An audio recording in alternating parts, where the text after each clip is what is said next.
Virendra Kumar Ghosh. Next जोगेश चंद्र बनर्जी और रास बिहारी बोस। अब आप सरनेम से ही आइडिया लगा सकते हैं, घोष, चटर्जी, बोस, तो आप समझ आइए बंगाल रिवोल्यूशनरी ग्रुप से ये संबंधित थे। अब क्वेश्चन है who of the above was और वर, एक भी हो सकते हैं, तीनों भी हो सकते हैं, actively associated with the Ghadar Party. Ghadar Party मैं आपको आइडिया दे दूं,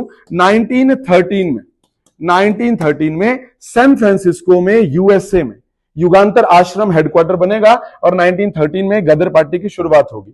हालांकि ओरिजिनल नाम इनका अलग हुआ करता था, Hindi Association of the Pacific Coast, लेकिन मैगजीन इन्होंने एक छापी, उस मैगजीन को बोला गया गदर मैगजीन। गदर मतलब बगावत, रिवोल्ट, तो नाम पड़ गया गदर पार्टी। ये जो मैगजीन थी, पहला एडिशन इस मैगजीन का उर्दू में निकला था, उर्दू में, और दूसरा जो एडिशन था वो गुरुमुखी में निकला था। तो अलग अलग धर्मों के लोग इसमें जुड़े हुए थे, खास करके पंजाब के जो लोग थे, जो नॉर्थ अमेरिका जाते थे, वो इससे संबंधित थे। गदर पार्टी का मकसद था कि अपनी मैगजीन्स में देशभक्ति की बातें करना और अंग्रेजों के खिलाफ लिखना, जनता को मोटिवेटेड रखना against the British government, British के कारनामों को एक्सपोज करना, ब्रिटिश के ट्रुथ को, उनकी रियलिटी को एक्सपोज करना कि वो भारत का कोई फायदा नहीं कर रहे हैं बल्कि हमारा प्लंडर कर रहे हैं, लूट रहे हैं।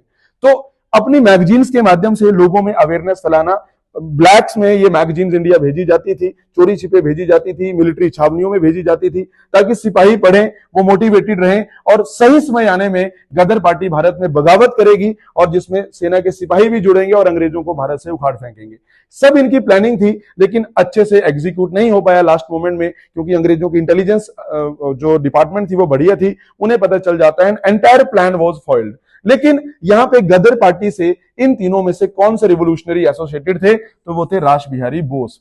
क्योंकि इंडिया में जब रिवोल्यूशन करना था तो इस रेवोल्यूशन के लिए गदर पार्टी अमेरिका से दो लोगों को भेजती है, रघुबर दयाल गुप्ता और करतार सिंह सराभा। वो तो आते हैं यूएसए से यहां पे बगावत करने के लिए, मिलिट्री जो हमारे लोग थे उनको भी शामिल करने के लिए, लेकिन इंडियन रिवोल्यूशनरीज को भी जोड़ा गया था अपने साथ, उनमें मेन नाम है रास बिहारी बोस। लेकिन बाद में प्लान फेल हो गया, जो करतार सिंह सराभा हैं वो पकड़े गए, उन्हें फांसी हो गई और रास बिहारी बोस यहां से भाग के ये जापान चले जाते हैं। बाद में जब आजाद हिंद फौज बनी थी तब इनका किरदार रहेगा, इंडिया फॉर इंडिपेंडेंस लीग की इन्होंने बाद में वहीं पे स्थापना की थी। So answer is 3, that is 3 only, D.